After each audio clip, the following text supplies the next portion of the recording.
Anyhow, today we have a speaker who is as young as 83 years.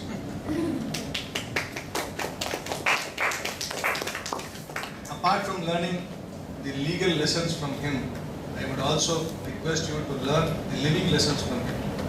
Because to live for 83 years as healthy as he is itself a miracle, itself a subject which could be mastered, which have to be mastered. So therefore,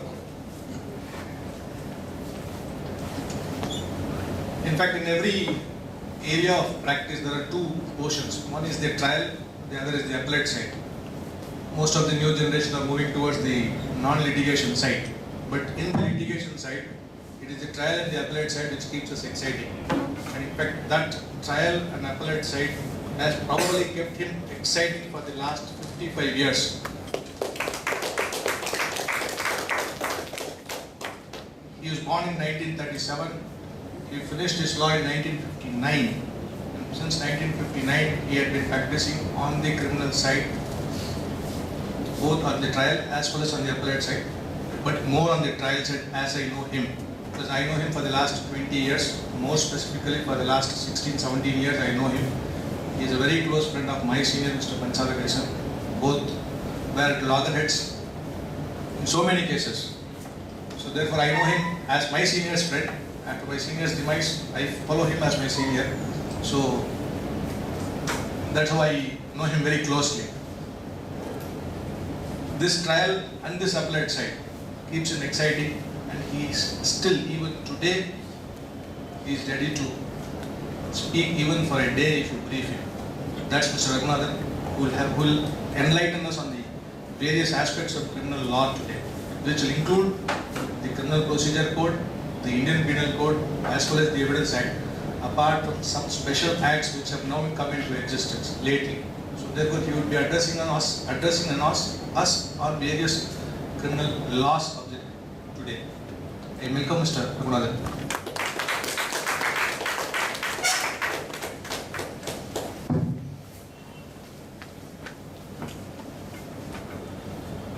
Good evening, my young friends. I am overwhelmed by the kind sentiments expressed by Ramesh. I don't think that I deserve what all he has spoken about me. One important aspect which I want to highlight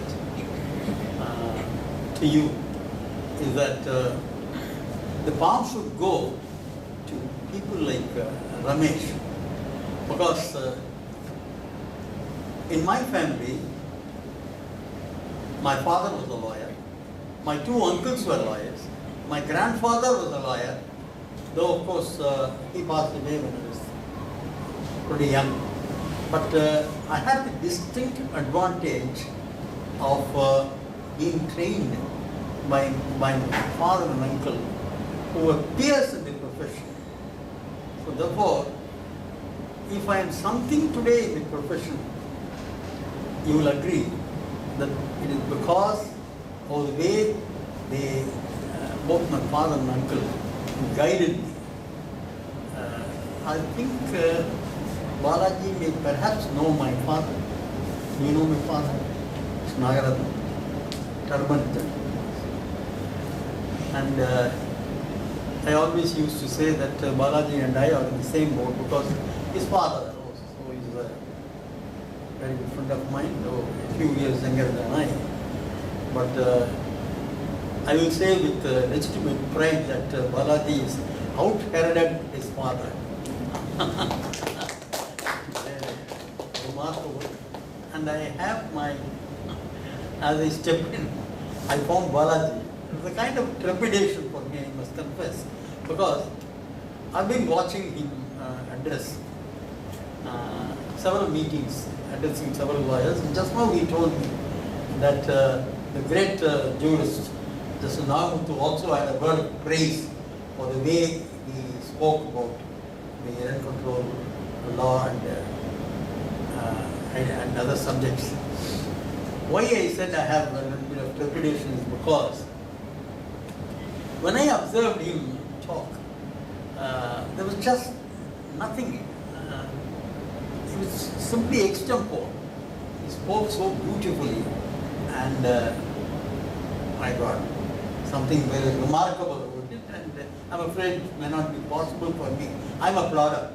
I confess that in order to be able to speak to you, as well as you will all like me to speak, I have to spend a bit of time so that tomorrow it should not be said, well, this gentleman did not come up to our expectations. So I honestly believe that I will be able to speak to you and tell you something which may be of some advantage to you. Now, when Ramesh told me about this lecture, I was in a quandary as to how I was to go about it. Because, you know, when we go and address members of the judiciary, we will be given a particular subject on which to address. Now Ramesh left it to me, and he said any branch other than criminal law is not my cup of tea. So I told him I can speak to the advocates only on criminal law. He said, pretty fine, you choose your topics. Then that emboldened me. I segregated this way, as he said, CRPC, Evidence Act, then Evidence Act and Penal Code, and as you know, the general miscellaneous.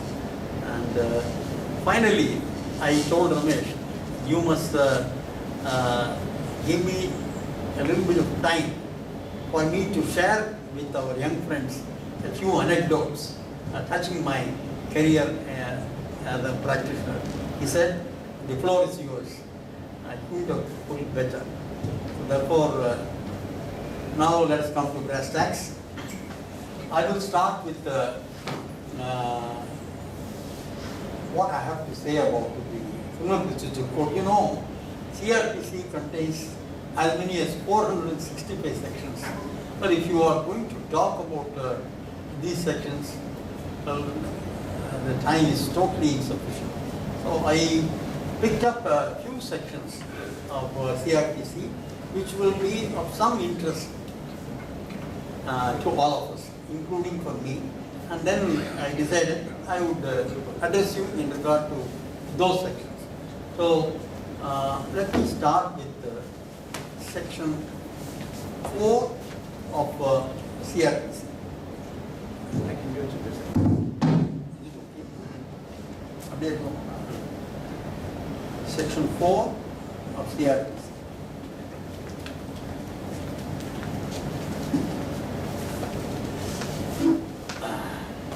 I am reading to you section 4.1. All offences under the Indian Penal Code shall be investigated, inquired into, tried and otherwise dealt with according to the provisions hereinafter contained. So therefore, insofar as Indian Penal Code is concerned, you have no problems at all, because CRPC is the governing code for procedure for acts, offences committed under the Indian Penal Code. Next comes, all offences under any other law shall be investigated, inquired into, tried and otherwise dealt with according to the same provision. Yes, CRPC will apply to those provisions also, but subject to any enactment for the time being in force regulating the manner or place of investigating, inquiring, trying or otherwise dealing with such offences. I want to illustrate this provision with reference to a matter which came up. I would not like to, during the course of my address, I shall try to the best of my ability to avoid making reference to particular judges. The subject is more important. How it was dealt with is important, not the person. So, there was a case under the, not long ago, about a year, 1.5 years back, proceedings under the Narcotics and Psychotropic Substances Act. This act is of the year 1985. It has undergone quite a few amendments. And in all humility, if I may say so, I was the public prosecutor, special public prosecutor, between the period 1978, I'm saying it only for the purpose of explaining to you or giving details about what happened in that particular case. Special public prosecutor for central government, CBI, Customs, Federal Excise Enforcement, Narcotics, Directorate of Revenue between 1978 to 1990. Now, in 2017 and 18, there was a matter. The junior advocate came to me and handed over the papers to me. When I looked into the papers, I found that the complaint in that case had been laid by a narcotic control officer. Let me tell you, you may not, some of you may be aware, some of you may also not be aware, that in regard to offences under the NDPS Act, the police can file a charge sheet. The narcotic control officer can also file a private complaint. Now, in that particular case, wherein papers were brought to me by the junior, I found the complaint had been laid by the narcotic control officer. I asked him, so and so, where is the preliminary evidence? He said, you are talking about preliminary evidence. What is the preliminary evidence? Don't you know so and so that it's a private complaint where there is a procedure prescribed under CRPC for trial of private complaints warrant case, and it is not a police charge sheet. So when the preliminary evidence, only after preliminary evidence is legitimate can charges be filed. Sir, I'm afraid in Chennai that is not what is happening. We'll have to be straight away, the court is taking charges. I will now read to you the provisions in the Narcotic Control Act. It says about laying of complaint by police charge sheet as well as how cognizance is to be taken.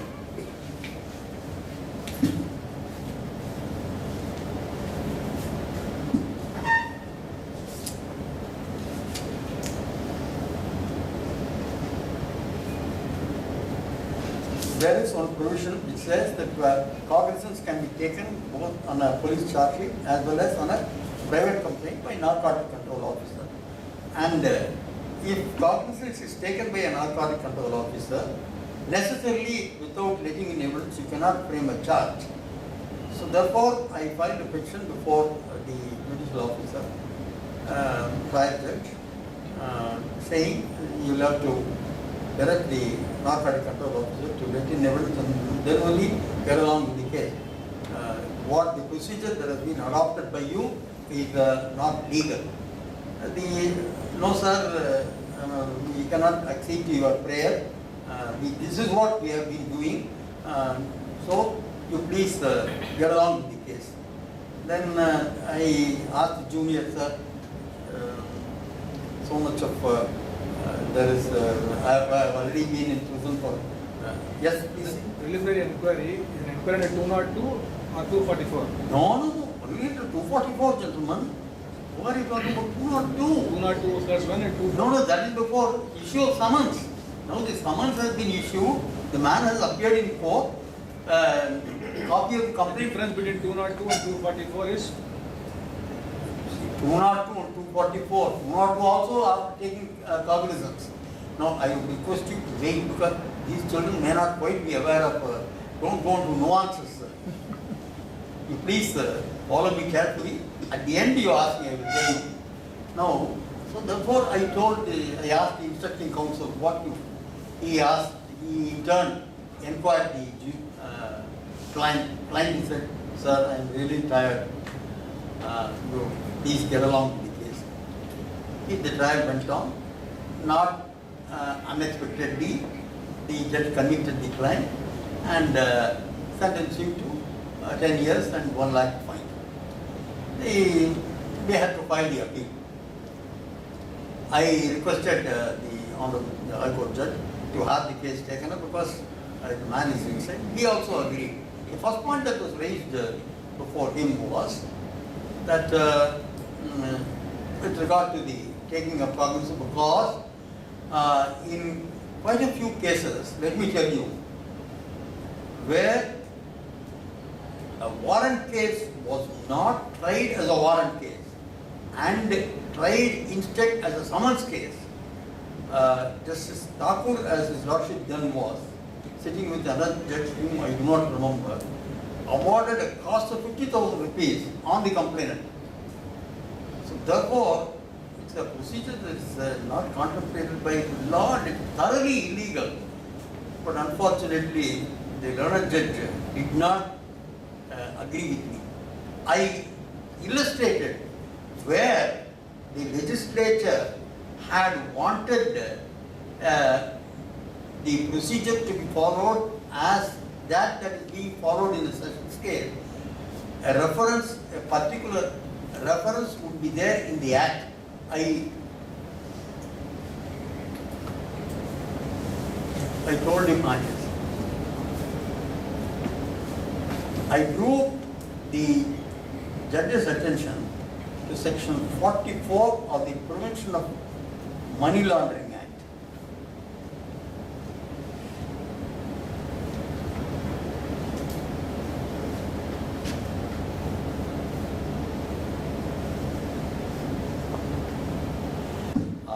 I am now reading to you section 44D of the Money Laundering Act, which clearly says, let me tell you, my friends, that Money Laundering Act cases also are private complaints only. Cognizance is taken only on the basis of a complaint preferred by a particular officer. This is the provision that you find. Special court, when trying the scheduled offence or the offence of money laundering, shall hold trial in accordance with the provisions of the Code of Criminal Procedure as it applies to your trial before a court of session. So therefore, they did not want the trial under the PMLA Act to be cumbersome, giving two opportunities for the accused to cross-examine, one before the framing of charge and another after the framing of charge. So they, in order to shorten the duration of the trial, they have introduced the section. Sir, if really the legislature in their wisdom had wanted such a procedure to be followed in NDPS Act cases also, so many years since 1985, it has undergone number one amendment. They could have brought this amendment also saying, like the PMLA, the very fact that they have not chosen to bring in this amendment only go to show that you have got to follow the procedure as is followed by the private company warrant procedure. Anyway, the learned judge did not agree with me. He confirmed the conviction and sentence, and by then the great jurist had become a Supreme Court lawyer. I told him it's a very good point. In fact, the first point that he mentioned before the Lordship Supreme Court was, but your Lordship will lay down the law. This is what is happening in Tamil Nadu. I do not know about other states. Charges are being straightaway framed when complaints are being laid. Admit notice. So why I am highlighting this aspect is because where specifically when cognizance is taken on a private complaint, only evidence will have to be laid, charges should be framed, after cross-examination, if any, by the accused, thereafterwards, charge framing, further cross, then defense. Now let me tell you this procedure in 1 minute. I will make you understand. In a private, previously all offences, number of offences were being tried as a warrant case, like 304A, section 500 IPC, where the punishment provided was in excess of 1 year. The statute, before the amendment in 1898 code, it was the procedure that followed in regard to those cases also was warrant case procedure, where in a private company, as soon as the accused appears, copy of the complaint is given, then nothing is asked. Evidence is laden by the complainant. How many witnesses does he want to examine? He will say, sir, I am satisfied that on the basis of this material, Your Honor could frame charge. Then, if the witnesses are being cross-examined, the accused has a right to cross-examine even before the framing of charge.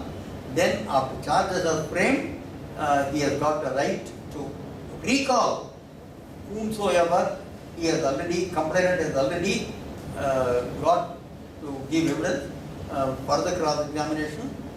Then, what you call the next stage is examination of remaining witnesses.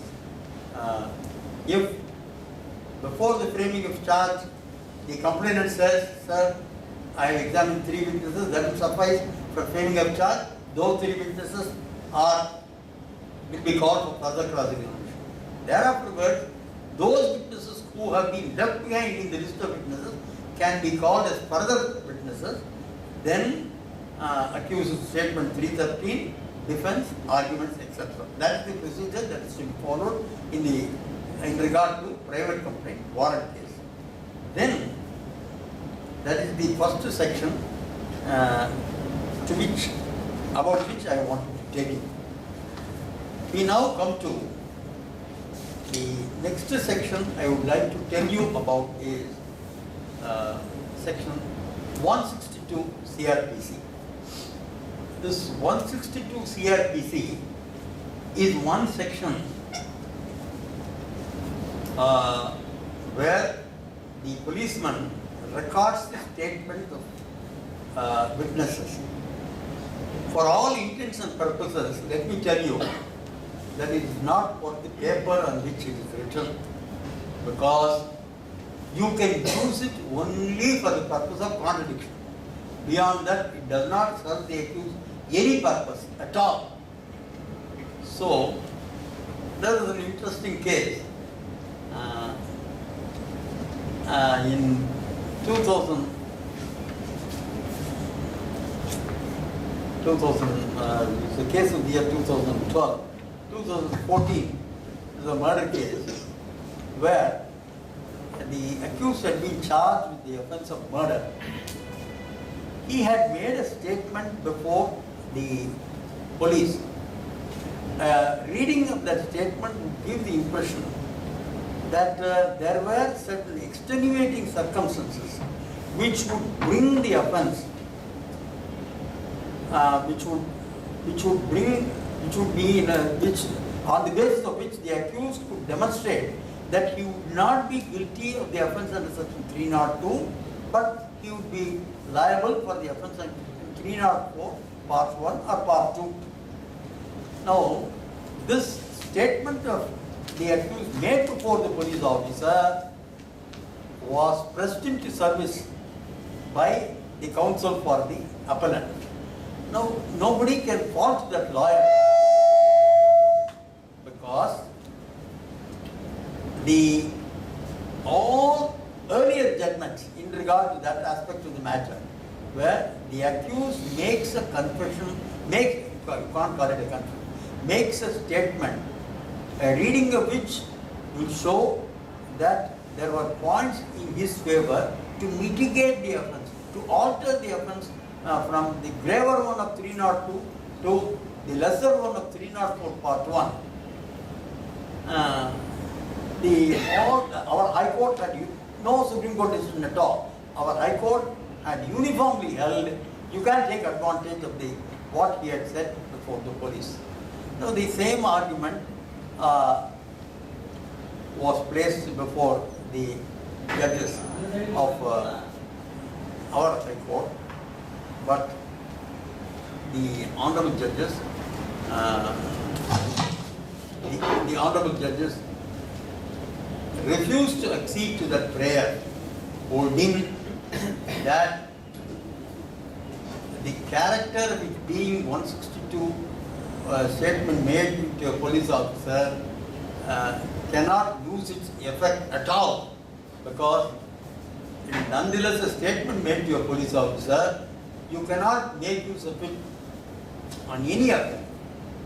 This is a decision reported as Criminal Appeal 373 of 2012. CA 373 of 2012. The relevant portions alone I will read. After their lordship set out the portion, the earlier judgments, this is what their lordship say. In re whatever has been construed as sanctioning the use of police confession given during the course of investigation in favor of the accused. This is clearly against section 162 CRPC, which imposes a ban in the usage of a statement recorded during the course of investigation, and it only saves 32(1), which is direct declaration, and section 27, statement leading to a recovery. A confessional statement made by the accused to the police officer during the course of investigation will undoubtedly fall within the sweep of section 162 CRPC. The fact that section 162 CRPC carves out section 27 of the Evidence Act as an exception would by itself show that the statement of an accused during the course of investigation will attract the ban under section 162 CRPC. Then their lordships proceed to hold that you cannot, we regret our inability to follow what the earlier judges have said in regard to the same matter. They confirmed the conviction and sentence of imprisonment for life imposed upon the accused. Well, my young friends, this decision of the bench stirred a hornet's nest. Number of there was a lot of criticism about this judgment. You must have referred it to a larger bench, this and that. But nothing, no judgment after this has been rendered. With the result, the legal position, latest legal position is that if any accused makes an makes a statement which indicates that he may not be guilty of the graver offence of 302, but will only be guilty of 304 part 1 or part 2, it will not help him. You must make out or place before the court some other circumstances on the basis of which it would be possible for the judges to agree with the contention put forward. Now, that is insofar as 162 CRPC. There is just one other aspect, because there are a number of about 5 or 10 sections to which I am going to allude to. One more decision of the Supreme Court I would like to bring to your notice, which is the earliest point under AR 1955 Supreme Court 104. It's a very famous case of Ramkishan Mitala Sharma versus State of Bombay. This is an interesting case where the identification parade was held by police. But the police, the lawyer who argued before the Supreme Court took this stand. Sir, it is a fact, no doubt, that the identification parade had taken place in the presence of the police, but the conduct of the parade was not by the police, but by the punch witnesses. So therefore, you will hold the identification parade as admissible in evidence. But the negativing the stand of the counsel for the state, their logic say, observe as follows. Not only were the police officers present when the identifying witnesses were brought into the room one after the other and identified the accused, they also prepared the Panchanama, read out and explained the contents thereof to the punch witnesses, and also attested the signatures of the punch witnesses which were appended by them at the foot of the Panchanama. The whole of the identification parades were thus directed and supervised by the police officer, and the punch witnesses took a minor part in the same and were there only for the purpose of guaranteeing that the requirements of the law in regard to the holding of the identification parades were satisfied. So therefore, the Honorable Judges of the Supreme Court said, as long as the policemen were present at the time when the identification parade was held, we are afraid we cannot accept your evidence that it will not hit by the provisions of Section 162 CRPC, because whatever statements had been effectively made only in the presence of the police officers.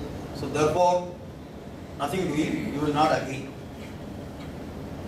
After these two decisions come another very, very vital section, which is Section 164 of the Criminal Procedure Code.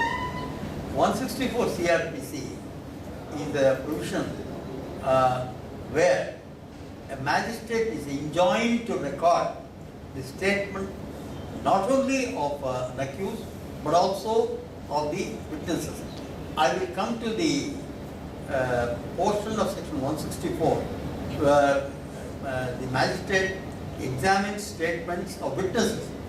Let me confine myself now to the portion where the statement of an accused is recorded.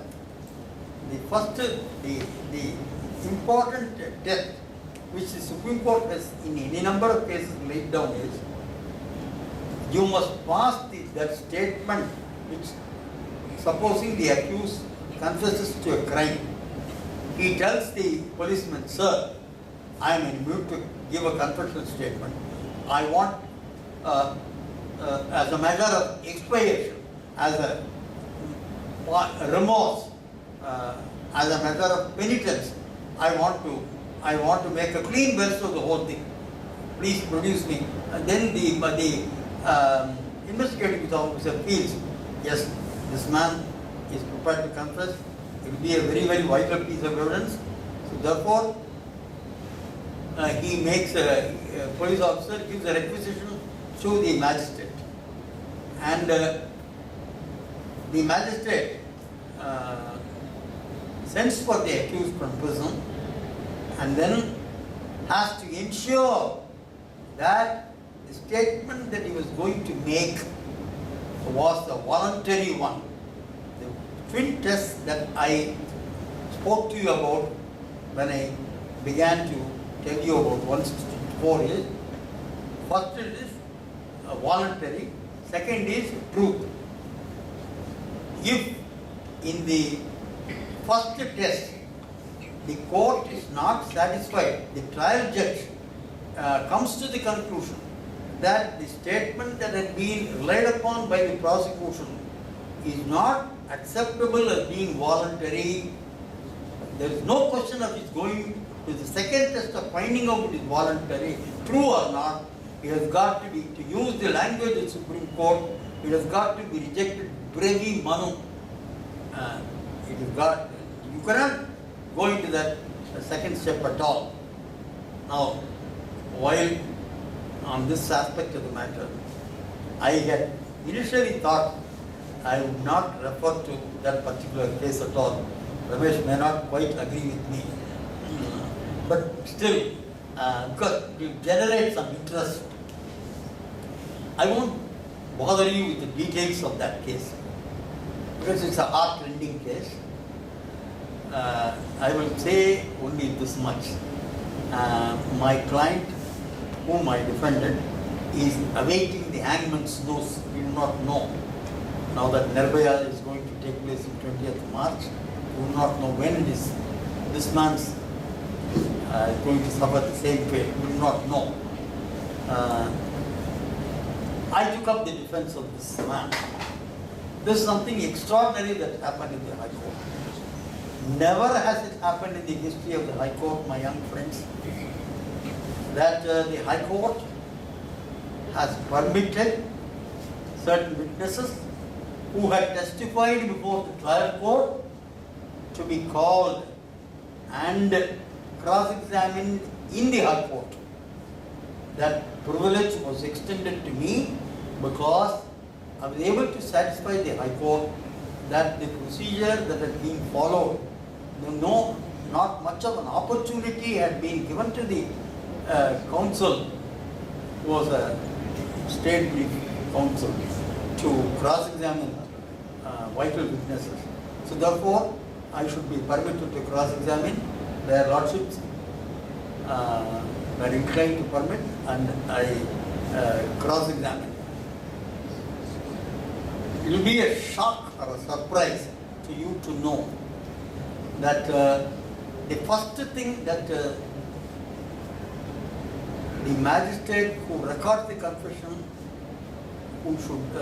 that should ask the person who is before him is, where were you yesterday? I was in prison. Then at any stage were you beaten? The answer that in this particular case where I defended the accused, yes, I was beaten by the police. Which police I do not know. You are all youngsters. I am only requesting you to kindly consider, if after what this man had told the magistrate, could the magistrate have proceeded to record the confession statement? Should he not have said, well, where were you beaten? Why do you want to confess? If you had been beaten, why do you want to confess? I am not prepared to record your confession. I am sending you to the jail. You think over and come back tomorrow. Should have been the command of the magistrate. That was not what he did. He quietly proceeded to record the confession statement, wherein he had, as dictated to him by the police, confessed to having committed murder, preceding which was the commission of rape. I don't want to go into the details. I only want to highlight this aspect that when this point was highlighted before the High Court, not a whimper about this aspect at all. And you go to the Supreme Court, nothing, because somehow or the other they wanted to fasten this man's guilt. So because it's a weak point for them, even once this confession goes, there is absolutely nothing against it. So therefore, they conveniently skipped this aspect and then confirmed the conviction sentence of death. Not only that, this is not the only aspect which rendered the confession unacceptable. There is one more subsection in section 164.3 which is very vital. Subsection 3 of section 164 reads, if any time before the confession is recorded, the person appearing before the magistrate says that he is not willing to make the confession, the magistrate shall not authorize the detention of such person in police custody. Unfortunately, I was not the one who did the trial. The counsel, state brief lawyer, the lady did not put that question to me, but nevertheless, this argument was open to me. My Lord, please take the questions that have been put by the magistrate to the accused. Appa, நல்லா தெரிஞ்சுக்கோ, நீ ஒப்புதல் வாக்கும் கொடுப்பதற்கு கடமைப்பட்டவன் அல்ல. நீ ஒப்புதல் வாக்கும் ஒன்றும் கொடுக்கவில்லை என்றால் உன்னை நீ போலீஸ் காவலில் வைக்க மாட்டேன் This is not what the magistrate on his own was expected to do. What section 164.3 says. There has been non-compliance section 164.3. My young friends, this is also not followed by the trial court, by the High Court, Mr. Ramesh Kumar, by, because he is against me, and by the Supreme Court. And he is facing the gallows not long. Doesn't matter. Cannot. Now, there is another very interesting section. This is section 188 CRPC. 188 CRPC deals with the trial of a very short section.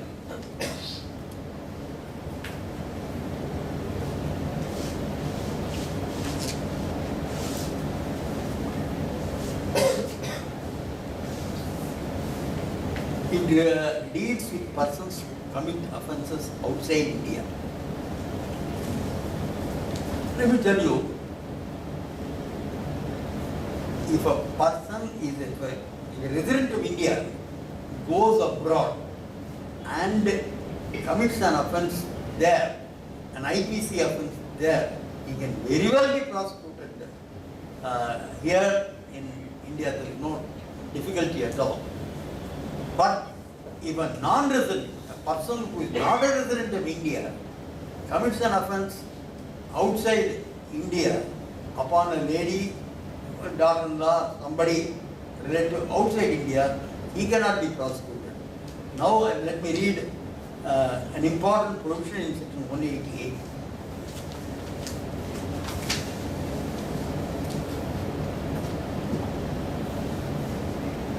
When an offence is committed outside India by a citizen of India, whether on the high seas or elsewhere,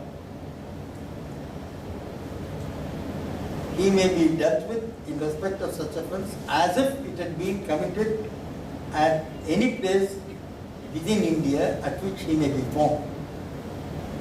Then subclause D, by a person not being such citizen on any ship or aircraft registered in India, that does not apply.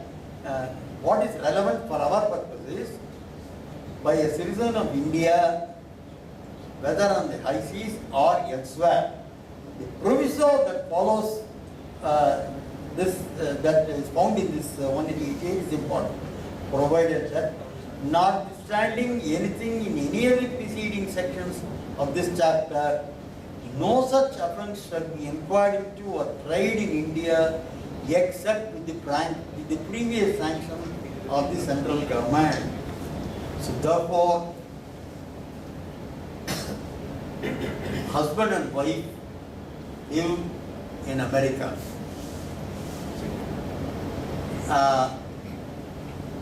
Problems arise between them. The wife comes away to India. Before their departure to America, they had spent a very brief period in the marital house. And during that period also, there was some kind of dissension. It is alleged that there was some quarrel, that she was pushed, that she was pulled and all that. We will not go into the truth or otherwise of those allegations. While in America, it is said that cruelty was inflicted upon her. Now, on the basis, the husband and the entire junta of his family, husband's father, husband's mother, then husband's married sisters, husband's the husbands of those sisters, husband's brother, brother's wife, about nearly 15 persons had been arraigned upon a charge under 498A before the magistrate court. Now, on behalf advisedly, the father and the husband did not want to file discharge because he happened to be the husband and the father-in-law. We will take our trial. Let the others seek discharge. They went before the magistrate and filed an application for discharge. Let me tell you, if you go through the records, on a mere perusal, they ought to have been discharged. Unfortunately, the Honourable Magistrate did not feel persuaded by the submissions made on behalf of the accused. She proceeded to frame charge. Revision filed. Ramesh will know, the Honourable Judge who disposed of the revision. In a jiffy, he also dismissed the revision. The matter is now before the Supreme Court. We now come to the husband. At that stage, the husband was brought to me by the junior. I asked him, why you seem to have a good case for quashing, why did you not go? Sir, he felt that the husband and father-in-law could take the trial. So they say also agreed, we did not take. Now what do you want to do? You see, so far as the husband is concerned, most of the allegations are understood taking place abroad. 188 squarely applies. We would request you to take up the court petition. I said yes, it's an excellent case, we will go. Court petition was filed and it came before the judge. Wonderful judge, an excellent judge for all people. He said, yes, Mr. Senior Counsel, I agree with you that it's a very good case, but I am not prepared to admit this case, only for this reason. Look, nearly 4 or 5 years since the charge sheet is filed, why did you not raise this point earlier? I knew the judge would put this question, but I have a reply. But I cannot convincingly tell your Lordship why I did not come. But this point your Lordship will kindly be pleased to consider. The fact that I had not come earlier, I respectfully submit, will not disentitle me to have the benefit of section 188. 188 stands us in our affairs. These offences alleged to be being committed by the husband have all taken place in America. 188 says you have to have the central government sanction. That is not there. Sorry, my portfolio is coming to an end. You will take your chance to go. The next judge, believe me, it came up before the next judge.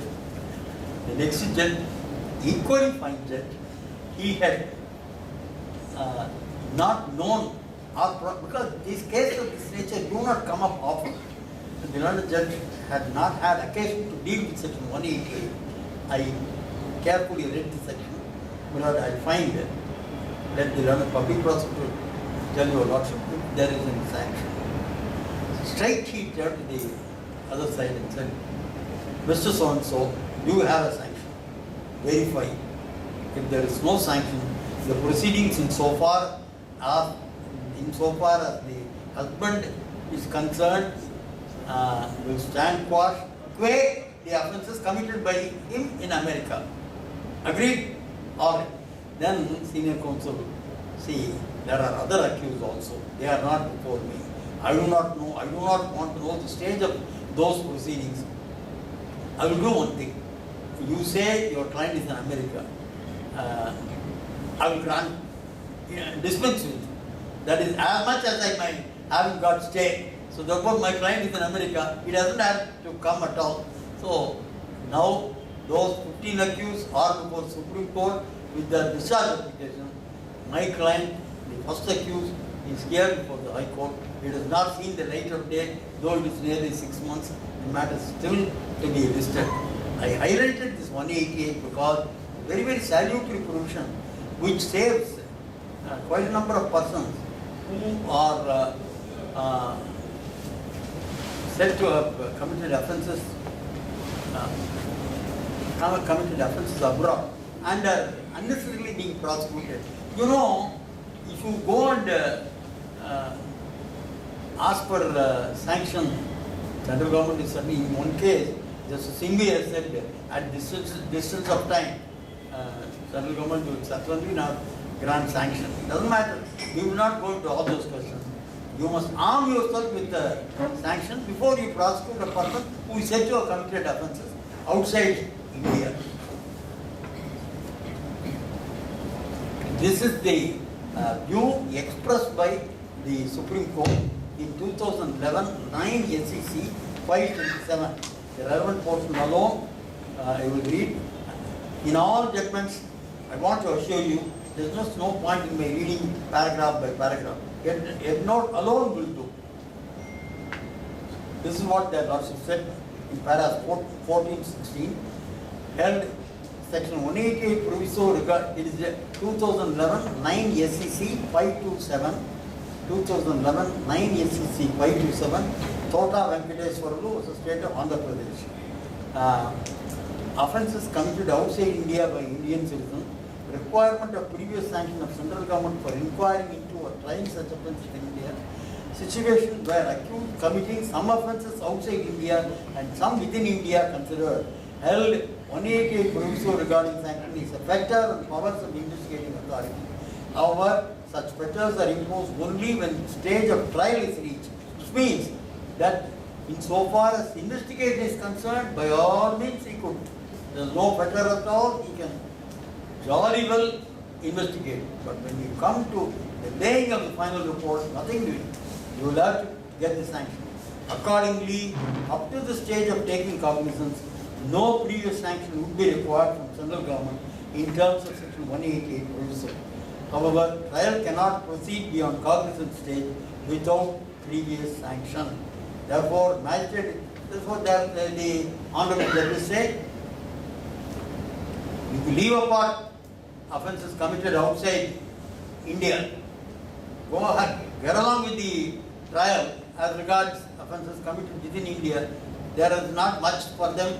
They wanted to somehow or other nail him to India by roping in charges of commission of cruelty outside India, for which they forgot to know, or they had not known or appraised themselves of the legal position that sanction is necessary. Then the next case is another interesting aspect. Whether there is an accused, is he entitled to tell the High Court, sir, for some reason or the other, I don't want the investigation to be conducted by this particular agency. I would seek transfer to some other agency. Supreme Court has very clearly said such a course is not open to the accused at all. Now, this is the case, but what happened with this? The Income Tax Department seized certain records from an assessee. After seizing those records, they kept it in a private enclosure, locked and sealed. That was set fire to. We do not know by whom. Then the investigation was, like a complaint was given. It was, crime was registered under section 457, 436, etc., etc. And also under section 4 of the Prevention of Damage to Public Property. Thereafterwards, central government issued a notification transferring the investigation to CBI.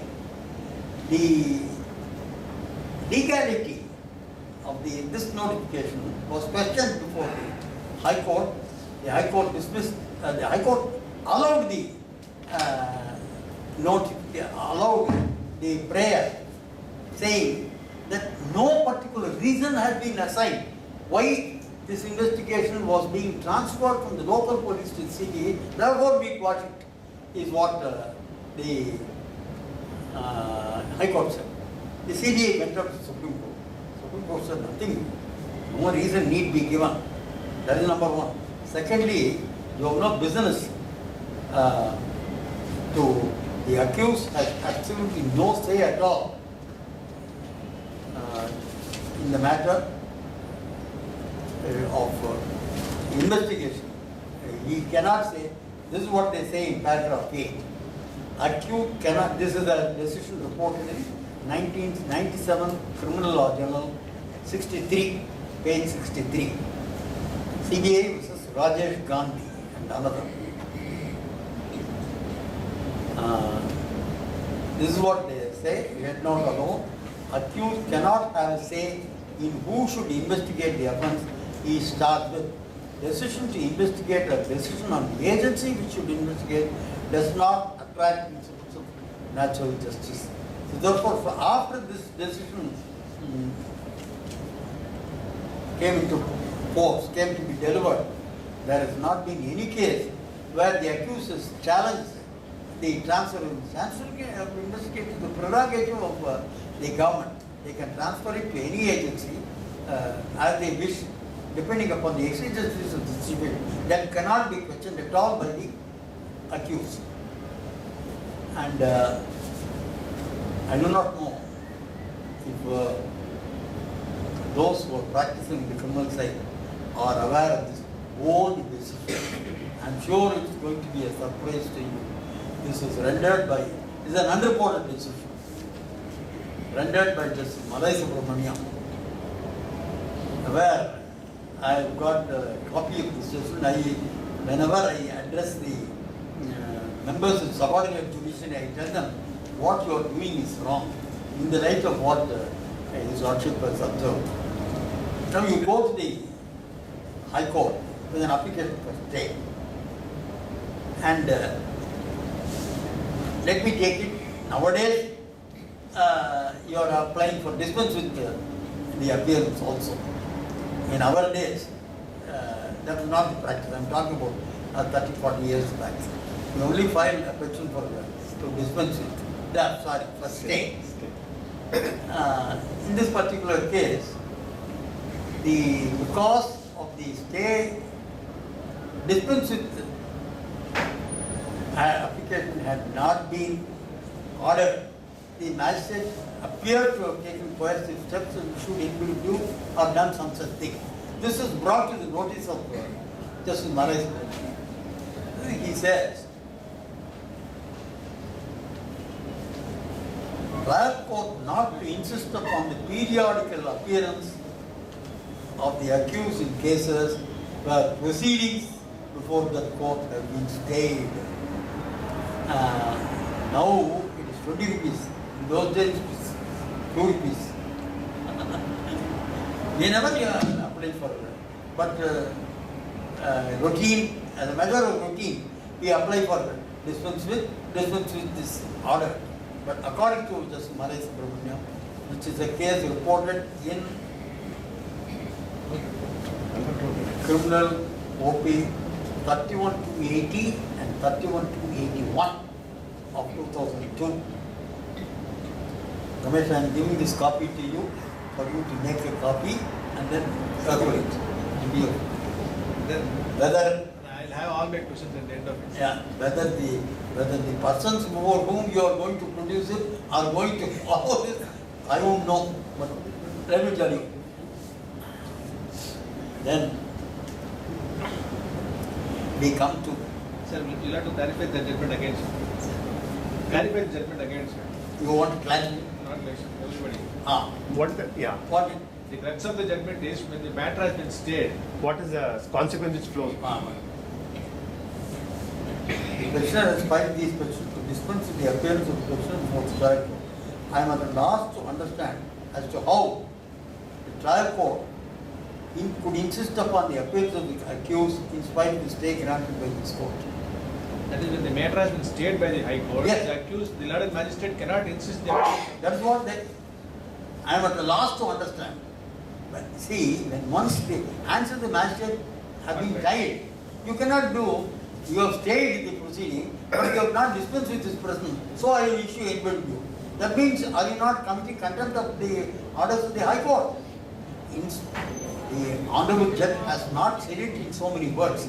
But nonetheless, you cannot, this is my personal view, which finds expression in this judgment. Now, we come to there's just one case. This is charge framing. 239 CRPC refers to framing of charge by the trial court. There are similar provisions like 244 private complaint and sessions case 227 and all that. Charge framing, I want to impress upon you youngsters, is a very, very important stage in every trial, because the judge puts the accused on notice of what he has got to meet during the trial. So, whatever evidence is written by the prosecution in the case has necessarily to conform to what has been set out in the charge. That is the importance of charge in every criminal trial. I will come to the decision presently. It was in the year 1977. There was one accused who had swindled 25,000 rupees of his office money. The complaint was given, charge sheet was filed. Fortunately for this accused, along with two others whose role was next to nothing in the case. The principal man is this man. The allegation was that they had abetted him in the matter of swindling. I don't exactly remember what the crux of the charge against those two was. This A1 came. Sir, let me tell you, it's a fact that I have embezzled this money, but I would like you to do something by which you could get me some time. I will pay up the money. How much time do you want? As much as you possibly could get. Very well. We will do one thing. We will argue the petition for discharge. We will argue the discharge application for 2 and 3. Yes, sir. That way, I think we can get some time. Let me try. Those days, let me tell you, we were not filing application for discharge. Straight away, we were arguing. We argued this. I argued the discharge application for 2 and 3. They still follow in sessions cases now. Huh? They follow in sessions cases now, sir. In the trial. 2 and 3 I argue. The 5th Metropolitan Magistrate dismissed the prayer for discharge, straight away proceed to frame charge. So therefore, the charge of embezzlement was staring A1 to A3. Now, A1 wanted time. What to do? Therefore, at that time, the Sessions Court, we had to go only to the High Court to file a revision against the order framing charge. The question arose as to whether a revision would lie at that time against an order framing charge. Fortunately for me at that time, Sri K.K. Venugopal was appearing on behalf of a very big personality, name I don't want to say, before the principal judge against the charges were framed, and then the discharge application came before His Lordship, one of the High Court judges. I filed an application for, both of us filed an application for my prayer for revision against discharge was preceded by K.K. Venugopal's client's revision.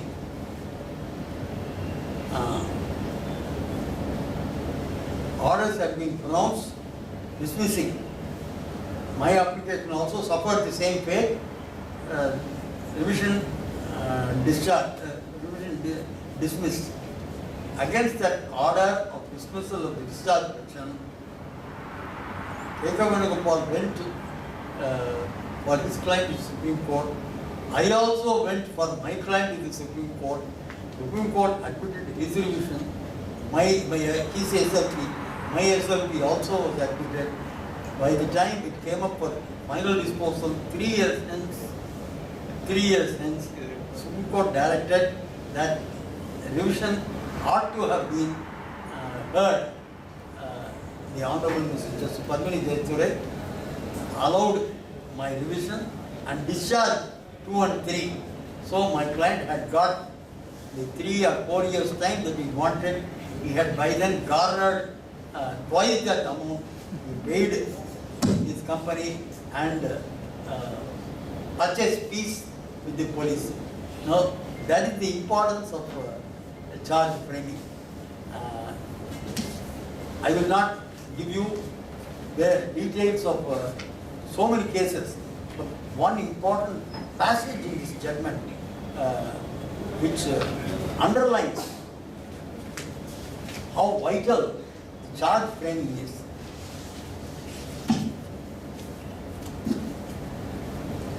It is reported in 1970. It is still good law even today. Let me tell you, my friends, AR 1972 Supreme Court 545, para 16 at page 552.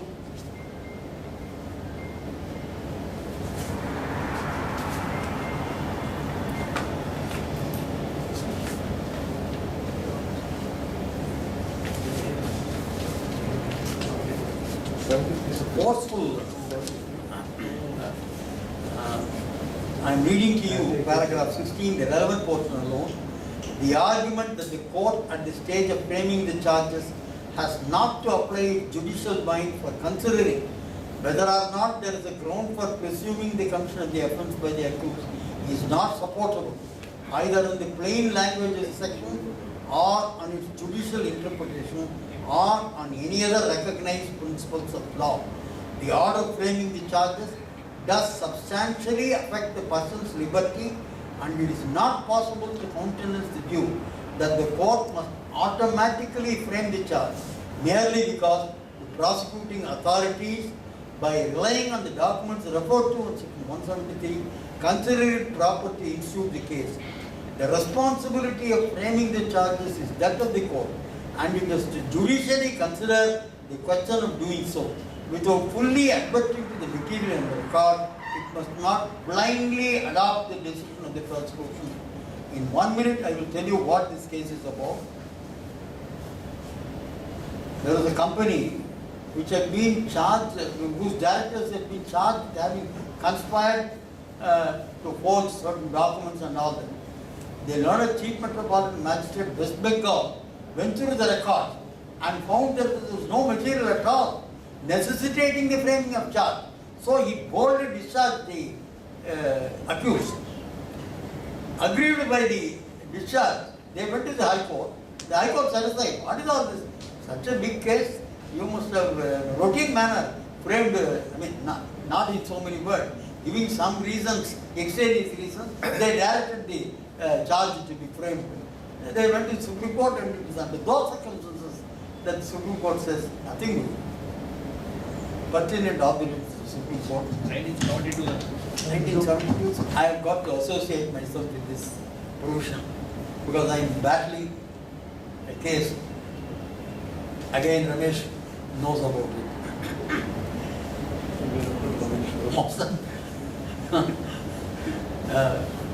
He knows my office does not have as much work as it had years back.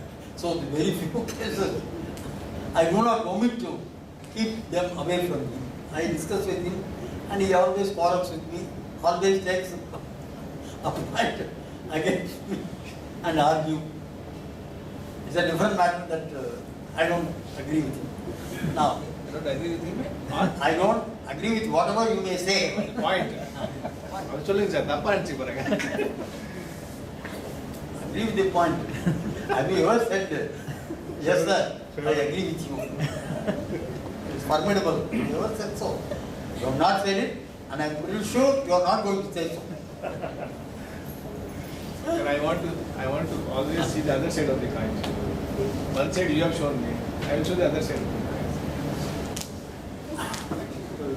There was one case Yeah. registered in the year 1997. Simple case. My client is a resident of Maharashtra. Well, he could have purchased property in Maharashtra. Why did he at all purchase property in Chennai and Mumbai? He purchased property in Tirupati. And he courted trouble. Nothing was happening to the property. Somebody put it into his ears. See, one very fine gentleman who will fetch you, who will earn quite a bit of profit. You will be able to sell this property for a huge sum. So therefore, we will put you on to that gentleman.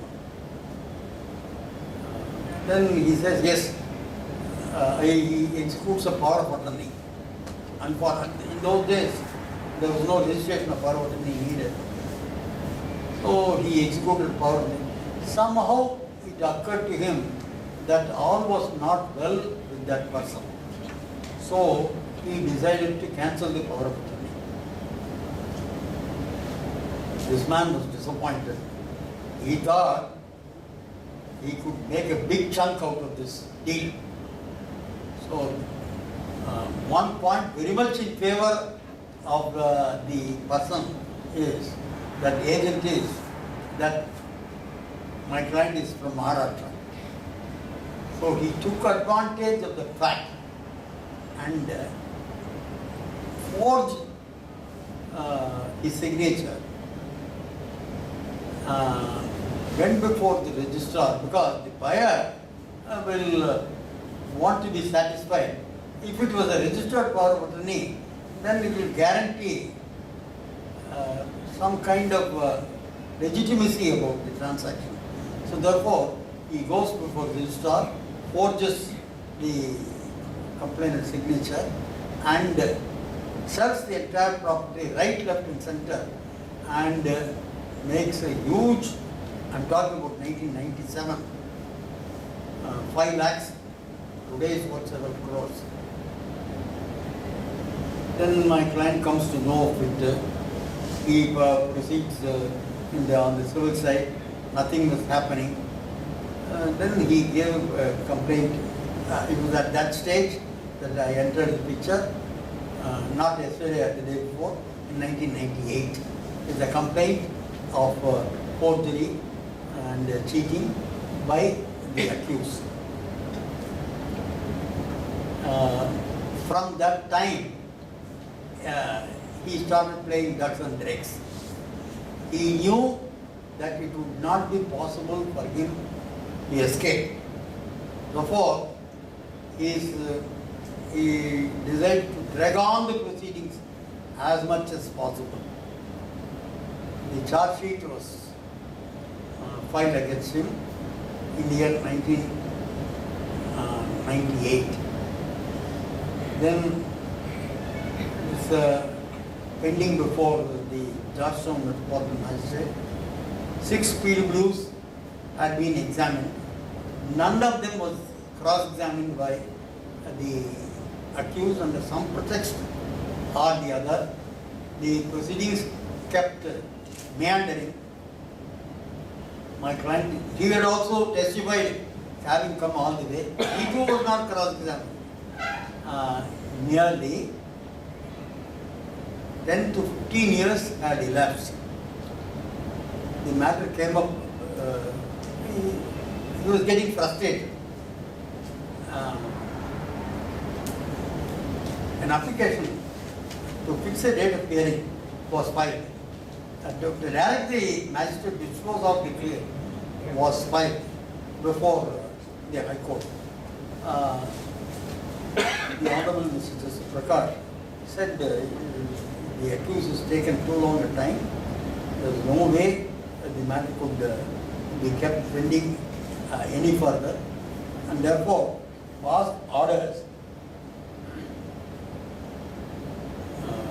way back on 7/7/2015. I will come to the ratio afterwards. This order does not give you any ratio. This is what we have said.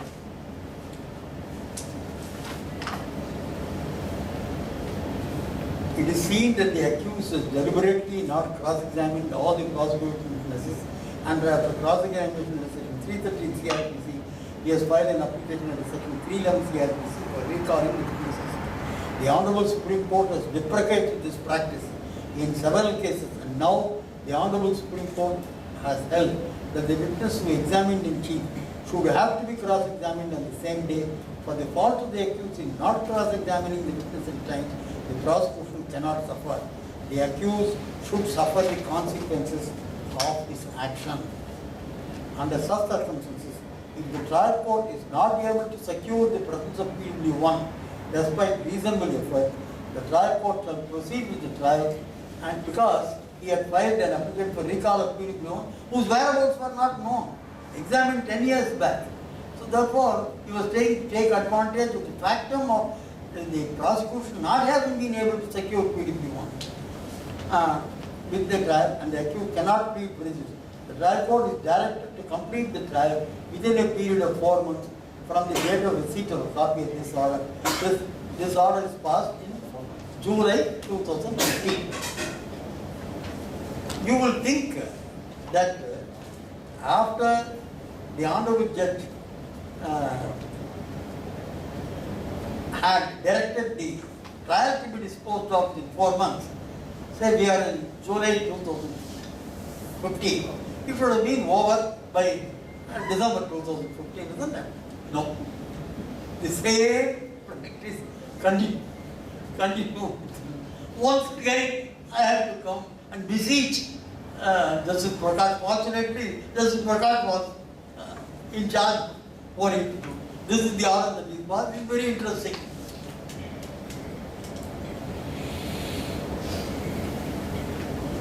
By then, 2018 had come.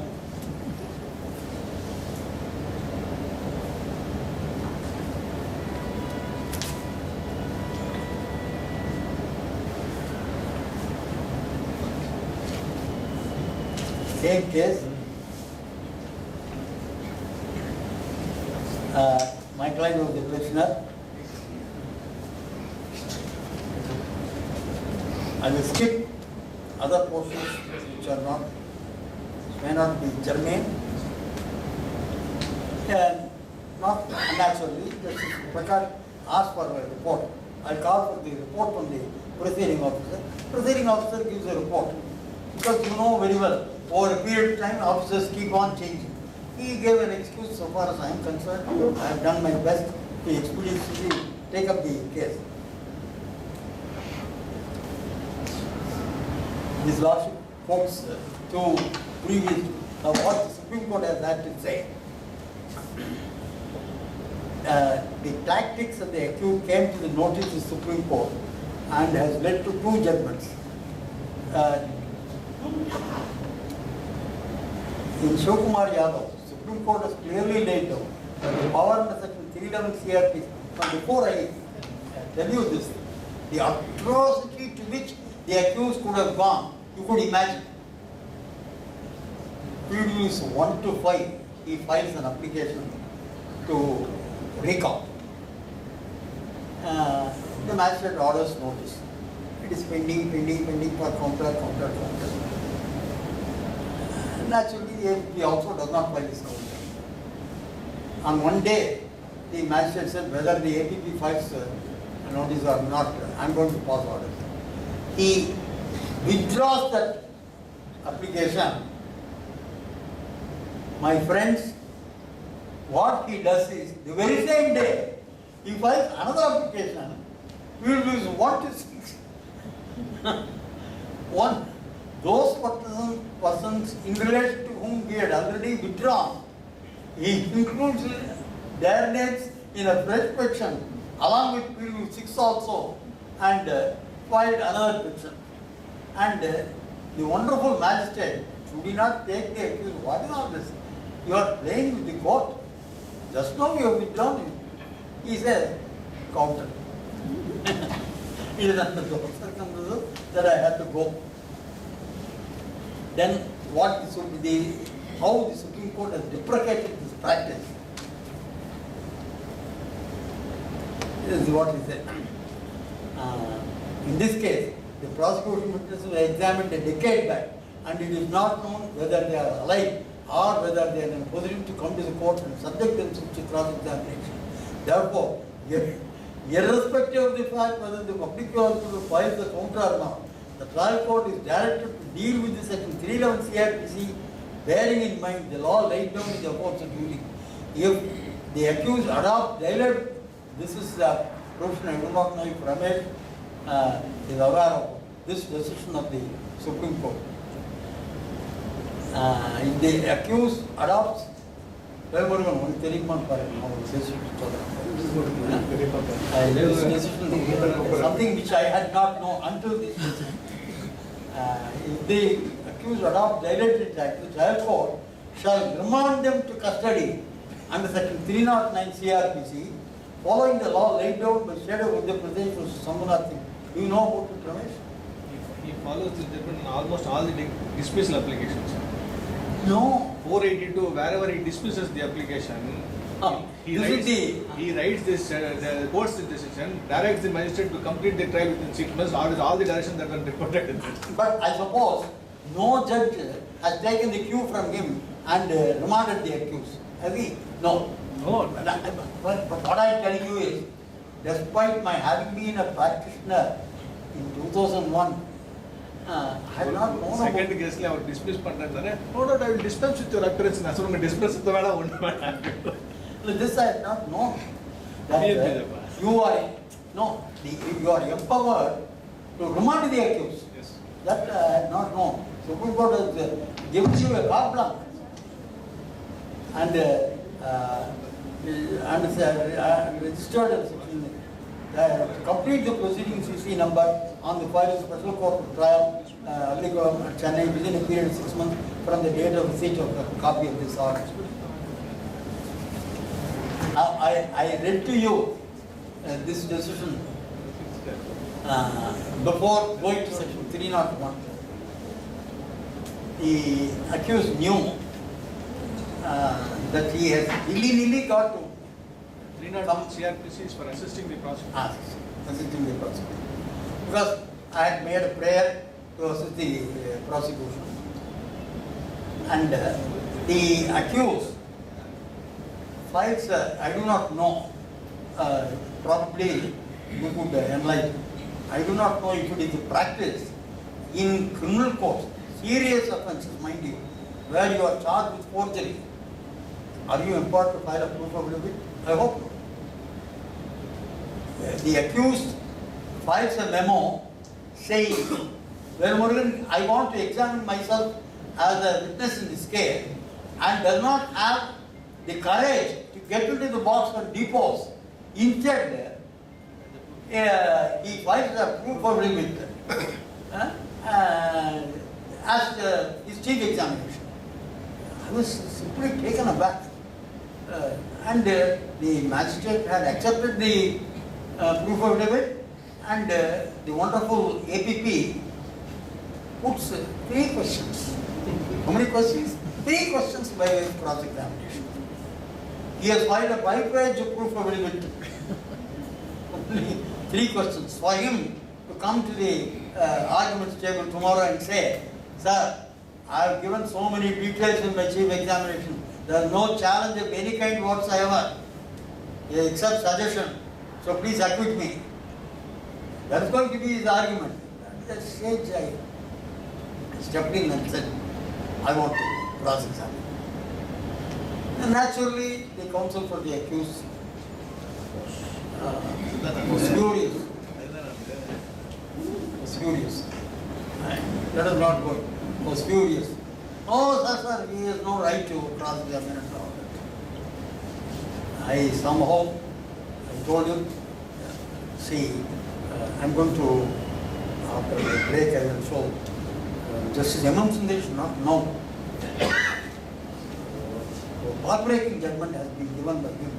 He is referring to section 24, where the role of the counsel for the complainant has been envisaged, has been given, discussed in detail by Justice M.M. Sundesh.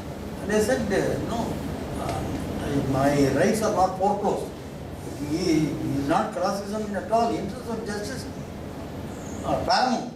I must be prepared to cross-examine. The Honorable Magistrate, not surprisingly, rejects my prayer. I only had to go before Justice M.S. Ramesh and tell him this is the pitiable plight in which my client finds himself after battling for nearly 20 years, more than 20 years. Simply allowed the notice sent to the accused had been returned. He passed orders allowing even then, Balaji, you will be surprised to know the extent to which the accused is able to go. I didn't want to take action against the magistrate because I have not done it all these 60 years. I will never do it. My father and uncle have told me not to complain about judicial officers at all. You know what the adjudication is? The magistrate asked me to produce the order of the High Court granting permission to cross-examine. On that day, I produce. I come back to the High Court saying he will pass orders. The magistrate accepts a memo from the accused wherein he has said the proceedings have been stayed. And on that basis, he adjourns it by 2 months. There is a limit to which we could go.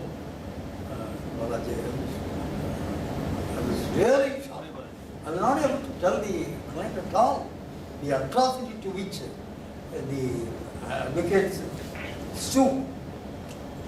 There it is, still the matter is still pending and to cross-examine. We will continue after the break. My own friends, I just now told Ramesh that I like this atmosphere very much. And the time at my disposal, see, I have not even completed the first subject of criminal procedure code. I've got 3 more subjects. Therefore, I volunteered to come and meet you again on some other occasion. Sudarshan, Balaji and Ramesh, all 3 of them have agreed to my request, and hopefully in the not distant future I will come and meet you all with more details of the different subjects. But I want to tell you about a few incidents in my career as an advocate, and I dare say you will all like it and appreciate. Now, the first one I would like to begin is what happened on the 12th of August 1959. My enrollment, as I told you, was on the, I didn't tell you, was on the 13th of August 1959. My father, who was a respected lawyer, he called me. Somehow he wanted his son to make a sort of a sensational beginning. So he called me and said, Raghu, you are arguing the admission before Justice Somasundaram tomorrow. Your enrollment will be in the morning. I will get a passover for the afternoon. You better prepare. Here are the papers. On the one hand, I was happy. On the other hand, I was feeling a little jittery. Jittery because Justice Somasundaram, before whom I was to argue, was a portly figure, and his stentorian voice would instill a kind of fear in anybody, more so in a man who had got enrolled with us that morning. My father was not one who broke any kind of excuse. Therefore, he never gave me a second opportunity. Here are the papers, you are arguing. The rule in his Justice Somsundaram's court was, if it is a revision where the conviction was on the basis of sub-inspector's evidence, we have to make out a point. If it is head constable, straight away admission and bail. Mine was a sub-inspector case, so I had to argue. So, I am reminded of the way Nagesh depicted in one picture. You might all not have been born at that time perhaps. He used to study not long ago, so long ago, nobody can say how long ago, not long ago, so long ago, nobody can say how long ago. This was the type of study that he was doing. Like that, this revision against the conviction, this revision against, this was the way I was preparing myself. The time arrived. 2:15, the bench clerk called my case. I started shivering in my shoes. Yes.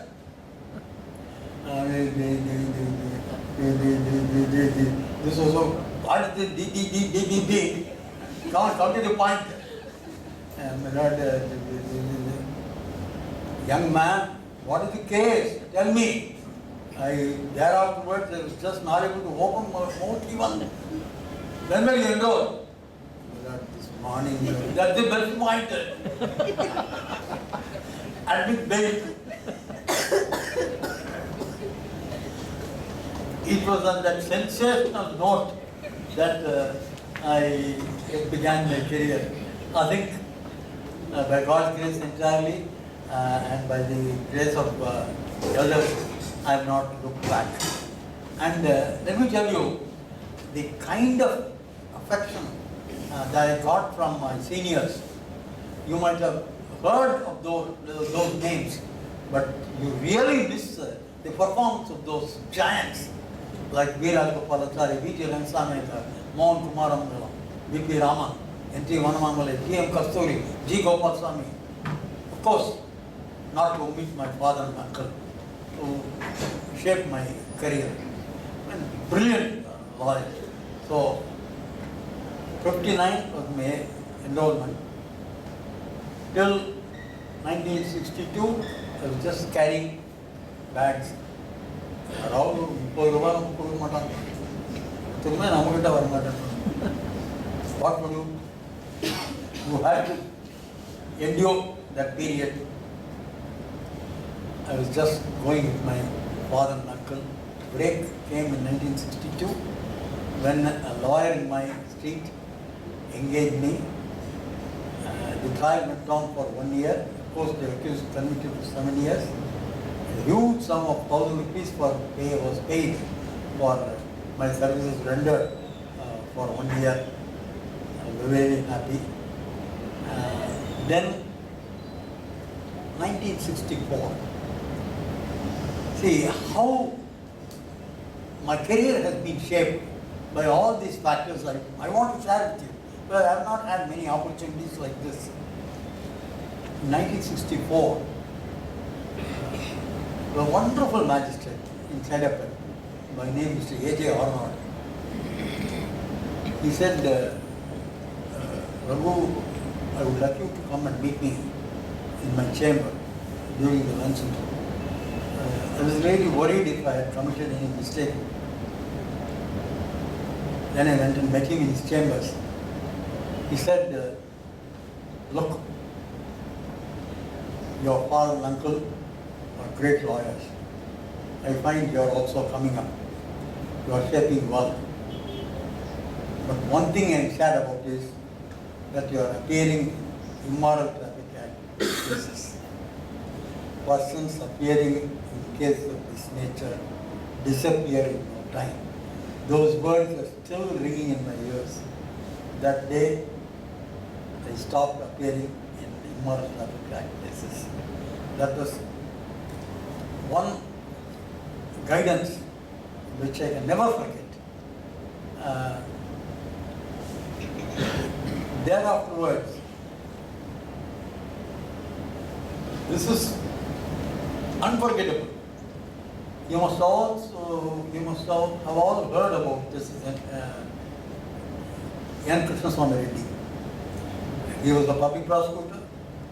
He was the Advocate General. Then from 64 to 75, he was a judge. In those days, there was no change at all. For years on end, like Shivappa, Reddy, they all were only on the criminal side. He was very free.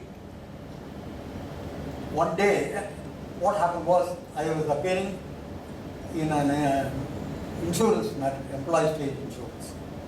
A big managing director, his manager came and said, "Sir, I would like you to appear before our boss in Punamali." I will quickly narrate what happened. I went to the court, filed special cause, and said my client is pleading guilty. He imposed a fine. Unfortunately, unexpectedly, he imposed a huge fine. My client was not in a position to pay the fine. So I filed an application. I thought I could easily get a stay before the appeal court. Mr. Justice Swamikarnu, who was then the principal sessions judge, was the sessions judge. He admitted the appeal and posted the matter someday. I went to the court. He said, "Where is the appellant?" I said, "The appellant has been sentenced." No, he has got to be present. I issued NBW. He issued NBW. I was really scared because I can't face my client. So, what to do? Oh, just Krishnamurti is there. For the mere asking, he is going to grant you the order. Oh. I went to an application to recall the NBW and asked for permission. He had by then gone to the chambers. What is this matter? Without appeal. Oh, what's your client? He is the managing. Oh, he is the managing director. He won't come to the court. No, it's not like that. What is this not like that? He's got to go. What's the temples of justice, I say? Whether he goes to that court or not, he is coming to my court. Come on, bring him. I am falling from the frying pan to the fire. What am I to do? Don't keep this kind of face. I am not going to be persuaded by this kind of look. You have got to tell the client. Your client is going to ask you, is it for this purpose that I engage you? Nothing doing. Tomorrow I will post it, bring him. I cannot tell my client at all, but if he does not go, he will ask the client to be brought to me. So what to do? I went and appealed to my father. This is what has happened. Please help me. All right. He went and appeared before Justice Reddy. He said, a mistake. I recall the warrant. He didn't go and appear.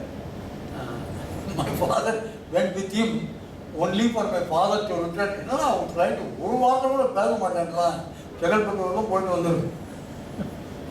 there is a sort of, you know what would have happened to me if I had gone there.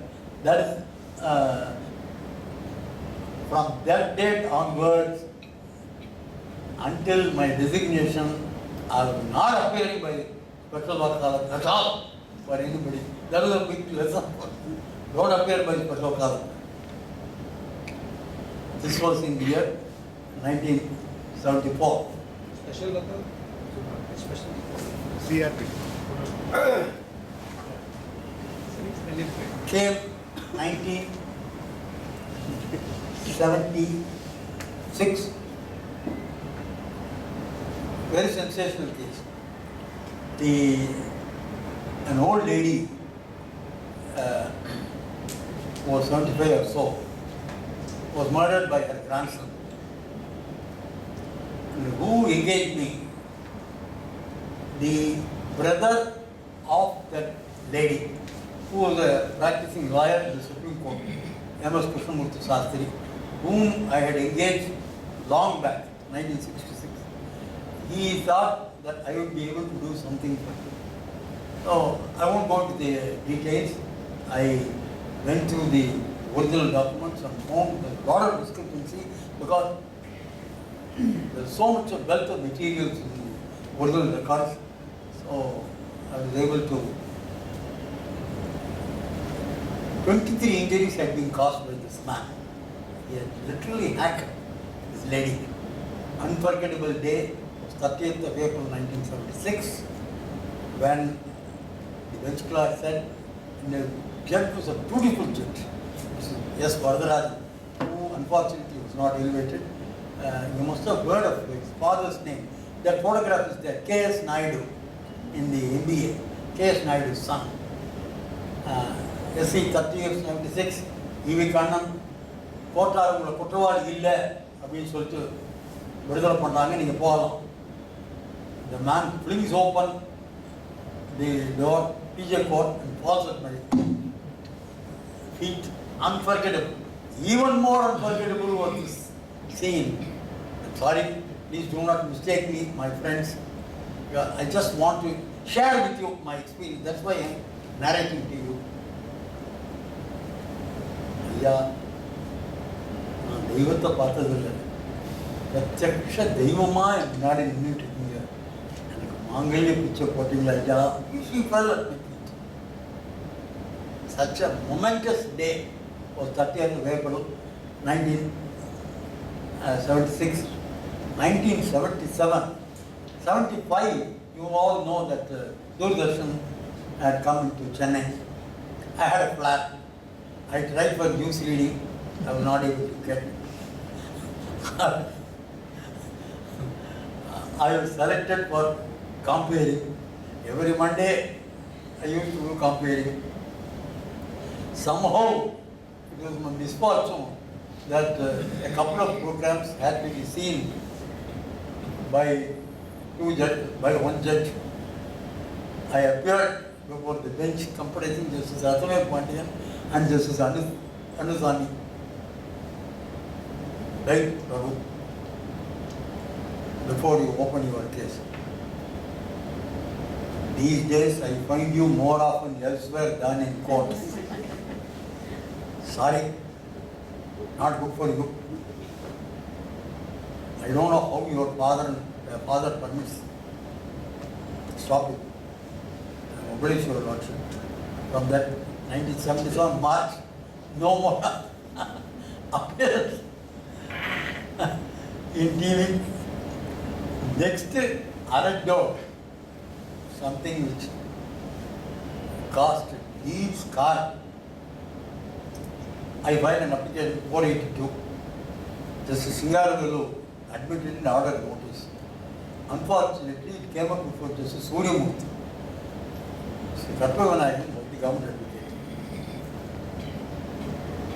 He became furious with me and then dismissed it, passing scathing remarks that such petitions ought not to have been filed, much less sentencing. If the matter had ended there, it would have been fine. My father goes to his court. My judge says, Mr. Nagarajaya, this morning your illustrious son came and argued before me a most frivolous application. He wants me to get him things from Chalaram. How is it possible? Under 482, sorry, my father, next time also he said, when என்னால் அவர் கோர்ட்டுக்கு appear ஆகுது, போய் எப்படியாவது அவர்கிட்ட excuse கேட்கணும், இல்லைன்னா I cannot appear. I was in a quandary. I am not, see, if you don't want to admit the petition, dismiss it. But when you taunt me like this, what to do? I went to his chamber. I thought, sorry, don't do it here. His niece happened to be there. Amma, he happens to be the son of my good friend who is a devotee of the Kachi, but his son comes before me and wants materials from Chalaram. How is it possible? So I told his father, and he has come now. what to do with it. I smarted and went and told my father, Papa, this is the treatment, please. Doesn't matter. You have done what I want you to do. Forget about it.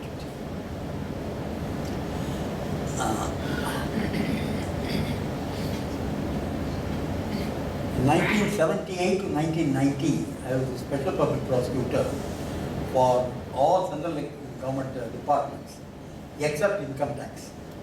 And my opponent in 70% of those cases was none other than my bosom friend,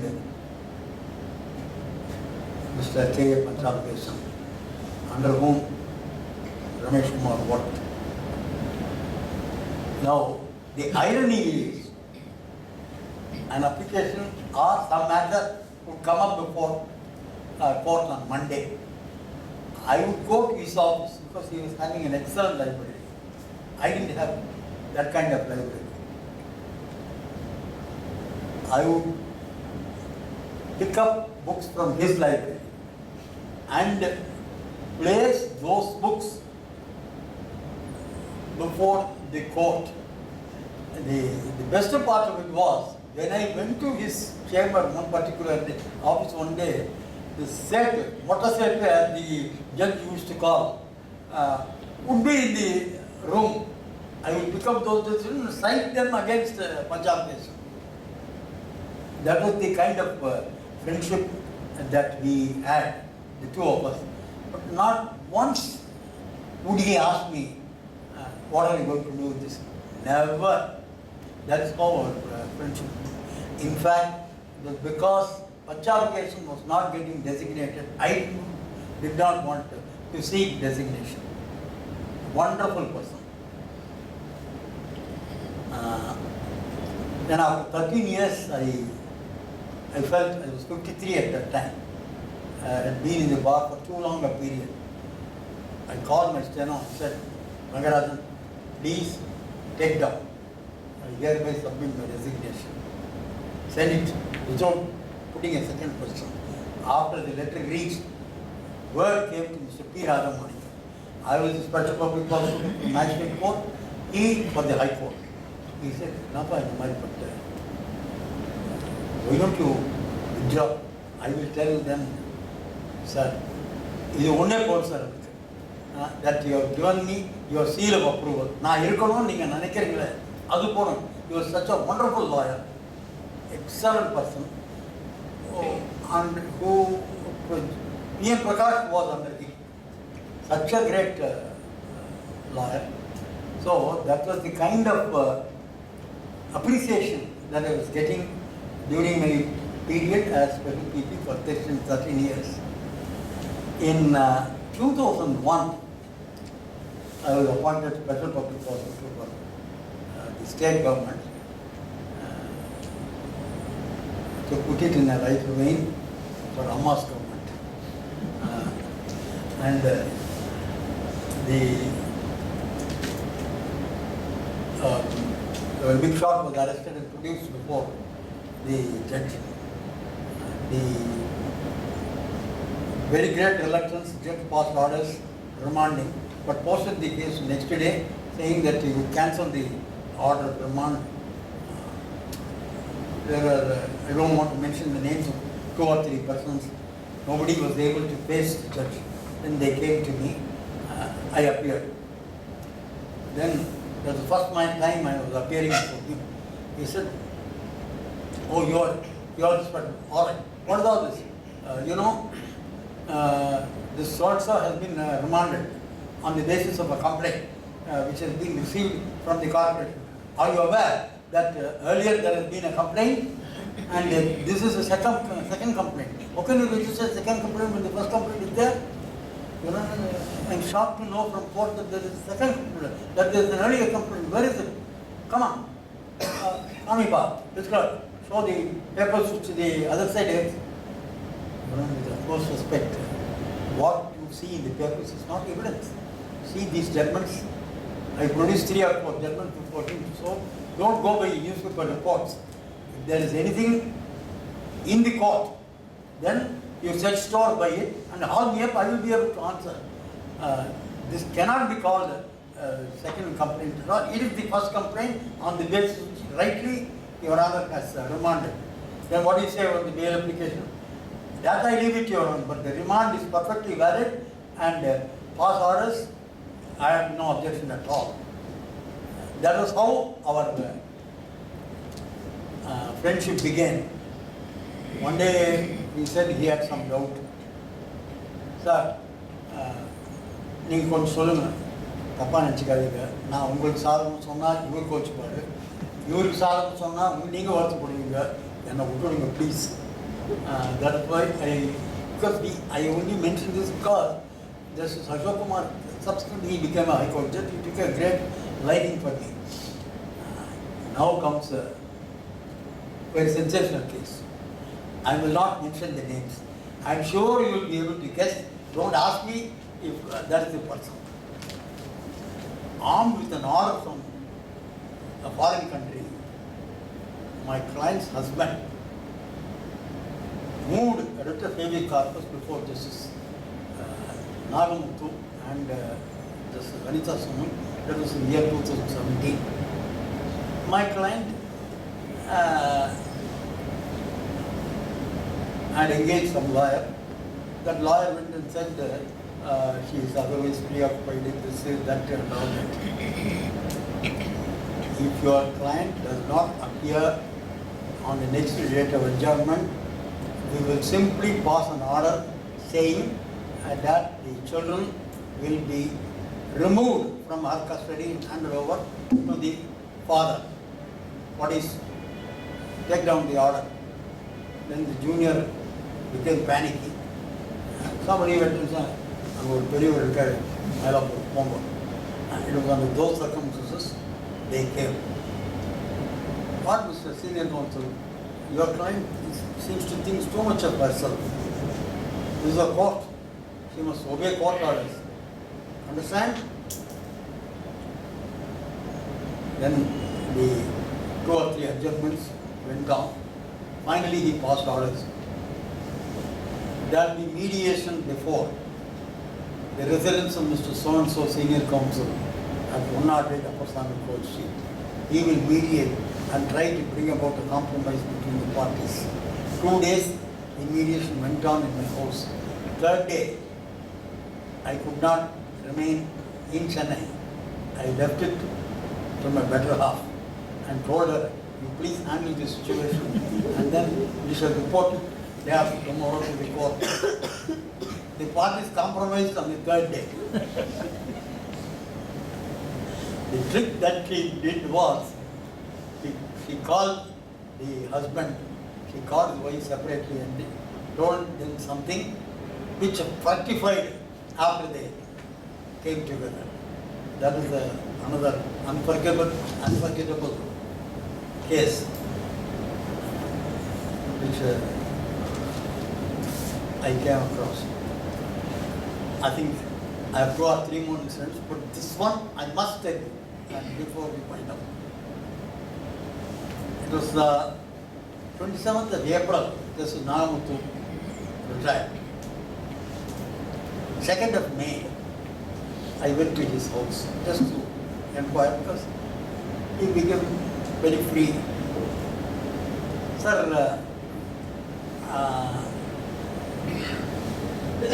உங்களுக்கு தெரியுமா நான் ஓரளவுக்கு என்னால் act பண்ண முடியும் தெரியுமா? அதான் 11 வருஷமாக பார்த்துட்டு இருக்கேன் நான் கோர்ட்டில். அது இல்லை சார், ஒரு மாதிரி ஆக்ட் பண்ண முடியும். எல்லாரும் சொன்னாங்க நீங்கள் வடிவேலு மாதிரியே ஆக்ட் பண்ணி ரொம்ப பிரமாதமாக பண்ணுவீங்கன்னாங்க. அவனை வச்சுக்கலாமா? ஒரு பாட்டு போட்டி, ஒரு ஆக்டிங் போட்டி வச்சுக்கலாமா? பாட்டு போட்டி எனக்கு சம்மந்தம் இல்லை, ஏன்னா என்னால் பாட முடியாது. ஆக்டிங் வேணாம், ஏன்னா you will be no match to me. அப்படியா? சரி பரவாயில்ல, ஈவன் இப்போ நோ மேட்ச் டு யூ ஒன்று பண்ணுங்க. நீங்கள் அப்போ ஒரு ஜட்ஜு வச்சுக்கலாமே. வச்சுக்கலாம் யார் ரொம்ப அப்போ Anand Venkatesh not become a judge. அந்த ஆனந்த் வெங்கடேஷ் கூப்பிடலாமா? தாராளமாக கூப்பிடுவேன். எங்கே வச்சுக்கலாம்? உங்கள் வீட்டில் வச்சுக்கலாமா? சார் உங்கள் வீடு வந்து பெரிய லான் இருக்குது, இங்கே வச்சுக்கலாம், எங்கள் வீடு அவ்வளோ சௌகரியம் இல்லை. அப்படியா, சரி, நீங்கள் உங்கள் வீட்டு மக்கள்லாம் கூடுங்க. ஆர்குமெண்டேஷன் அவர் ஒய்ஃபு அவர் சன் எல்லோரும் வர சொல்லுங்க. அன்றைக்கி வச்ச மதுரையிலேருந்து ஒரு சீனியர் அட்வொகேட் அவரும் வந்தார். அப்புறம் சரி, நீங்கள் வந்து பாட்டு போட்டி இல்லைனாலும் ஒரு பாட்டு பாடுங்க அப்படின்னாலும் ஒரு பாட்டு பாடினேன். அந்த பாட்டு என்னன்னு நான் சொல்லலை. அதுக்கப்புறம் வந்த ஒரு ஃபியூ டைம்ஸ் அவர் ஃபோன் பண்ணும்போதெல்லாம் அந்த பாட்டை வச்சு தான் அவர் ஆரம்பிப்பார். என்னுடைய கான்வர்சேஷனே அந்த பாட்டினுடைய ஃபஸ்ட்டு வேர்ட்ஸை சொல்லி தான் ஆரம்பிப்பார். டு தட் எக்ஸ்டென்ட் அவருக்கு அந்த பாட்டு ரொம்ப பிடிச்சி போச்சு. அது ஆச்சு. அப்புறம் ஆக்டிங் பொண்ணுக்கார் வடிவேலு அந்த ஏதோ ஒரு ஹோட்டலில் போய் ஏதோ ஆர்டர் பண்ணுவார், ஒரு சூடான தோசைன்றதை அப்படியே ஆக்ஷனோட பிரமாதமாக பண்ணுவார். அதை பிச்சு உதவிட்டார். அதுக்கப்புறம் மை டர்ன் கேம் இன்னும் ஆகணும்னு சொல்லிட்டு ஒரு பவர்ஃபுல் பிளே அதை வச்சுட்டேன். அங்கே இருக்கிற எல்லாரையுமே அழ வச்சதுக்கப்புறம் எல்லாம் தண்டர தப்பலாச்சு.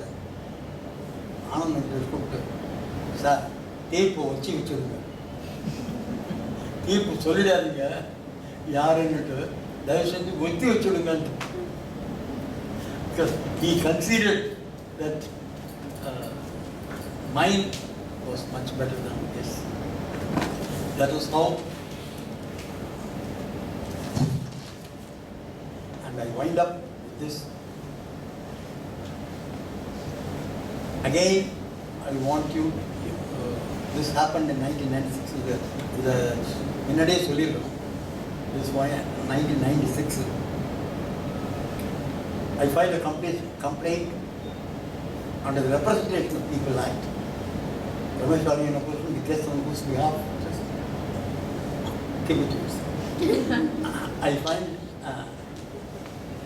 on behalf of an advocate. I filed a complaint against a top-notcher under the Representation of People Act. The allegations against him were, on the other side, வந்தாங்க 50-100 கொடுக்குற ஓட்டுக்குன்னு சொல்லுவாங்க, அதை வாங்காதீங்க. 500-1000 கேளுங்க, ஆனால் ஓட்டு அவங்களுக்கு போடாதீங்க, எங்களுக்கு போடுங்க. Clear case of influencing the voters to vote for him by paying money.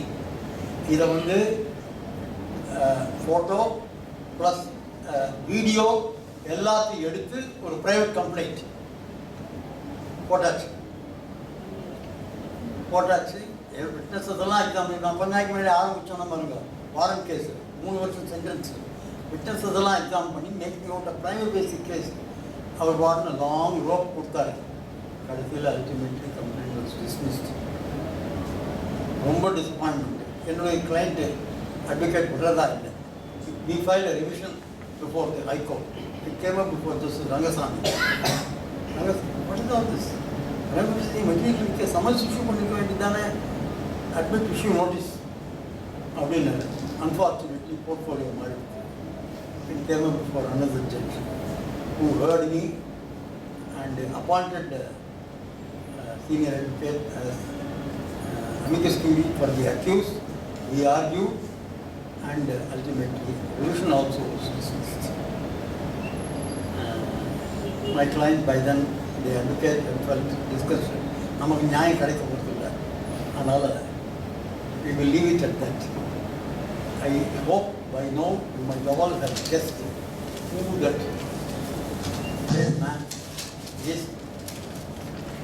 Sir, thank you very much for the excellent time that you all provided for me, and thank Ramesh and Balaji and others for the opportunity given to me. I look forward to, because I have just begun. Next time I will try to be even faster, and I hope I will be able to carry the same kind of conviction that I believe I was able to do on this occasion. Thank you so much. God bless you. Jai Hind.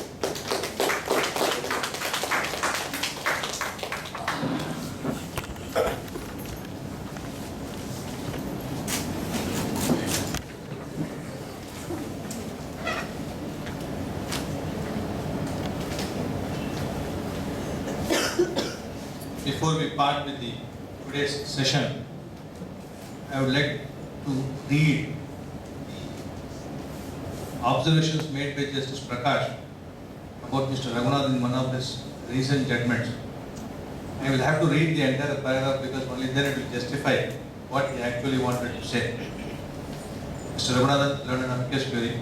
He is 77 years old and has been practicing for the last 55 years on the criminal side. In other words, he was practicing even when the 1898 Criminal Procedure Code was in force.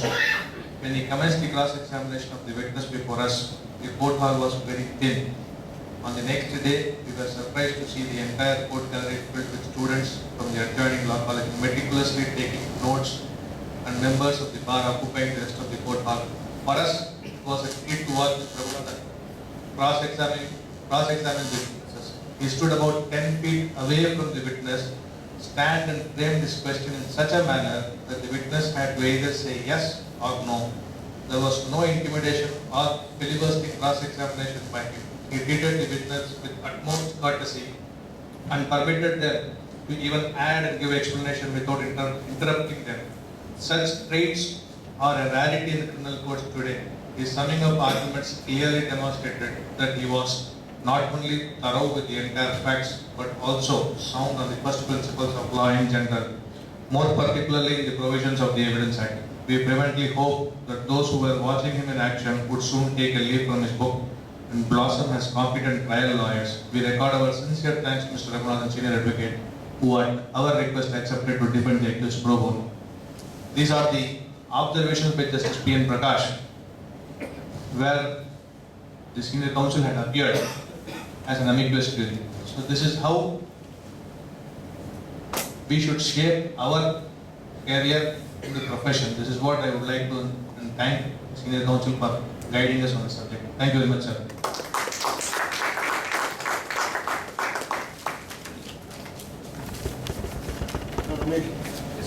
Your office does it stand now? Your offer does it stand now? Offer of copy. Yes, yes, it does, sir. Good call, Balaji. Rajesh, next time you. Come on, mister.